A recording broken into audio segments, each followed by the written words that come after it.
Hey everyone, welcome back to Corporate Decoder. Today, DHC just filed their 8K reporting on their annual shareholder meeting, and I'm seeing a big story in how they are voting on their trustees. Quick note, this is not financial advice, just my take on public filings for educational purposes. The company is reporting the results of votes that happened back on the 10th of June. 2026, where shareholders cast their ballots on electing board members and other key company matters. This report is a snapshot of what happened at Diversified Healthcare Trust's annual meeting on the 10th of June of 2026.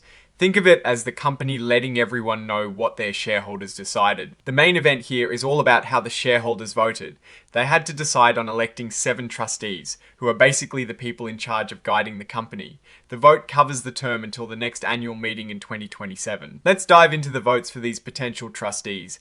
We see names like Christopher J. Bilotto, Alan Felder, Lisa Harris Jones, Phyllis M. Hollis, Dawn K. Neha, Adam Portnoy, and Jeffrey P. Summers. For each of them, we have the number of votes for, withhold votes, and importantly, broker non-votes. Broker non. Votes are shares held by a broker that the shareholder did not provide specific voting instructions for. Take Christopher J. Bilotto, for example. He received 181,906,682 votes for his election, with 3,763,430 votes to withhold. There were also 17,192,383 broker non-votes. When a lot of shares are held by brokers without instructions, it can make it harder for the shareholder's voice to be heard on those specific shares. Now, look at Adam Portnoy. He got 144,455,435 votes for him, but a substantial 41,214,677 votes to withhold. This is a significant number of shareholders who essentially said no or were unclear on their stance. This difference compared to someone like Alan Felder, who got 182,044,604 votes for and only 3,625,508 withhold, shows a split in shareholder confidence. Lisa Harris Jones also saw a notable number of withhold votes, 25,364,289 compared to 160,305,823 votes for. This suggests some shareholders had reservations about her election. It is a key indicator of how different candidates are perceived by the people who own the company. The number of broker non-votes, 17,192,383, is consistent across all nominees. This consistent figure means that the broker non-vote count itself wasn't a deciding factor for any single nominee swaying one way or the other. It is a backdrop to the actual votes cast by informed shareholders. Beyond electing the trustees, the shareholders also voice their opinion on executive compensation. This is often called a say-on-pay vote. It is advisory, meaning the board doesn't have to act on it, but a strong negative vote can send a powerful message. Here, the shareholders voted 176,612,032 in favour of the compensation.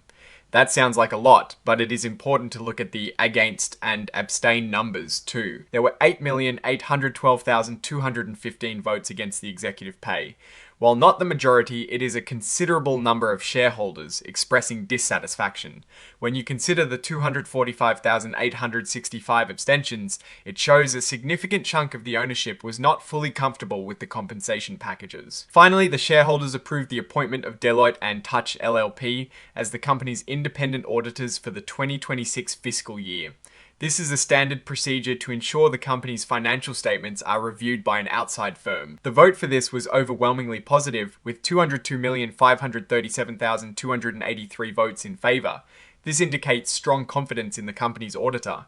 The low number of against votes, just 221,495, and abstains at 103,717, shows this was not a point of contention for the shareholders. Looking at these results, specifically the trustee votes, it is clear there is a segment of shareholders who are not fully backing every nominee. The significant number of withhold votes for Adam Portnoy and Jeffrey P. Summers, and to a lesser extent Lisa Harris Jones, indicates some shareholder dissent. In situations like this, where there is division on the board election, it can sometimes lead to questions about the company's strategic direction or governance. It is not uncommon for companies to see this pattern when there are differing views on management or strategy. For instance, when Tupperware saw a similar level of shareholder dissent on board nominations a few years back, it was a sign of underlying issues that eventually contributed to their financial struggles and going concern warnings.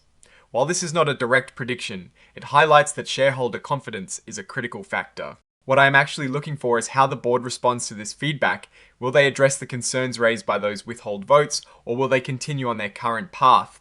The consistency of these withhold votes year after year can be a strong signal for change.